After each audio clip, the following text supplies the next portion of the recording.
Whole world. അപ്പോൾ ഇന്ന് നമുക്കൊരു മീൻ കറി ഉണ്ടാക്കാം. അതിന് വേണ്ടിയിട്ട് ഞാനിവിടെ 1 കിലോ ആവോലി കഴുകി വൃത്തിയാക്കി എടുത്തിട്ടുണ്ട്.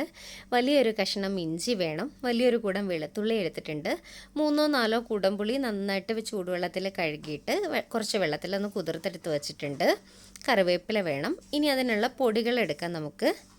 ഇനി അതിന് വേണ്ടിയിട്ട് ഞാനിവിടെ 4 ടേബിൾ സ്പൂൺ കാശ്മീരി മുളക് പൊടിയാണ് എടുത്തിരിക്കുന്നത്.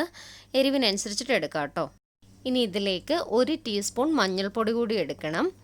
ഇപ്പോൾ ഇത്രയും മതി. ഉലുവാപ്പൊടി ഞാനിപ്പോൾ ചേർക്കുന്നില്ല. ഇനി ഇത് നന്നായിട്ട് വെള്ളത്തിലൊന്ന് കുഴച്ച് വെക്കണം. ഇനി നമുക്ക് ഒട്ടും താമസിക്കാതെ എങ്ങനെയാണ് ഉണ്ടാക്കുന്നതെന്ന് നോക്കാം. അതിന് വേണ്ടിയിട്ടൊരു ചട്ടി വെച്ചിട്ടുണ്ട്. ചട്ടി ഒന്ന് ചൂടായി വരുമ്പോഴേക്കും 2 ടേബിൾ സ്പൂൺ വെളിച്ചെണ്ണ ഒഴിച്ചിട്ടുണ്ട്. എണ്ണ ഒന്ന് ചൂടായി വന്നിട്ടുണ്ട്. ഇനി ഇതിലേക്ക് 1 ടീസ്പൂൺ കടുക് ഇട്ട് കൊടുക്കാം. അതൊന്ന് പൊട്ടി വരട്ടെ.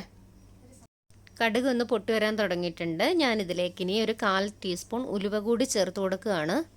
കടുകും ഉലുവയൊക്കെ ഒന്ന് പൊട്ടി വന്നിട്ടുണ്ട്. ഈ ഒരു സമയത്ത് നമ്മൾ എടുത്തു വെച്ചിരിക്കുന്ന ഇഞ്ചി വെളുത്തുള്ളിയൊക്കെ ചേർത്ത് കൊടുക്കാം.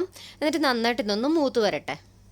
ഇപ്പം നമ്മുടെ ഇഞ്ചിയും വെളുത്തുള്ളിയൊക്കെ നന്നായിട്ട് ആവശ്യത്തിനൊന്ന് മൂത്ത് വന്നിട്ടുണ്ട്. ഇത്രയും മതി. ഇനി നമ്മുടെ പൊടികളുണ്ടല്ലോ, എടുത്തു വെച്ചിരിക്കുന്ന പൊടികൾ വെള്ളത്തിലൊന്ന് കുഴച്ചെടുത്തതാണ്. ഇനി നമുക്ക് ഈ പൊടികൾ ഇതിലേക്ക് ചേർത്ത് കൊടുക്കാം. എന്നിട്ട് നന്നായിട്ട് ഇതൊന്ന് വഴറ്റിയെടുക്കണം. ഇനി ഇതിൻ്റെ പച്ചമണമൊക്കെ നന്നായിട്ടൊന്ന് മാറി എണ്ണയൊന്ന് തെളിഞ്ഞ് വരണം. നമ്മൾ വെള്ളത്തിൽ കുഴച്ച് ചേർത്തിരിക്കുന്നതുകൊണ്ട് കരിഞ്ഞൊന്നും പോവത്തില്ല. ഇപ്പം നമ്മുടെ പൊടികളുടെ പച്ചമണമൊക്കെ മാറി എണ്ണയൊക്കെ തെളിഞ്ഞ് വന്നിട്ടുണ്ട്. ഇനി ഈ ഒരു സമയത്ത് നമ്മൾ എടുത്തു വെച്ചിരിക്കുന്ന കുടംപുളി ആ വെള്ളത്തോടു കൂടി തന്നെ ഇതിലേക്ക് ചേർത്ത് കൊടുക്കാം.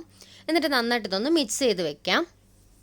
ഇനി ഈ ഒരു സമയത്ത് നമ്മൾ ഇതിലേക്ക് ആവശ്യത്തിനുള്ള വെള്ളം കൂടി ചേർത്ത് കൊടുക്കുകയാണ്. ഞാനിവിടെ ചൂടുവെള്ളമാണ് എടുത്തിരിക്കുന്നത്. എന്നിട്ടിത് അടച്ചു വെച്ചിട്ട് നന്നായിട്ടൊന്ന് തിളച്ച് വരട്ടെ. ഇപ്പോൾ ഒന്ന് തിളച്ച് വരാൻ തുടങ്ങിയിട്ടുണ്ട്. ഈ ഒരു സമയത്ത് നമുക്ക് ഉപ്പ് കൂടി ചേർക്കാം.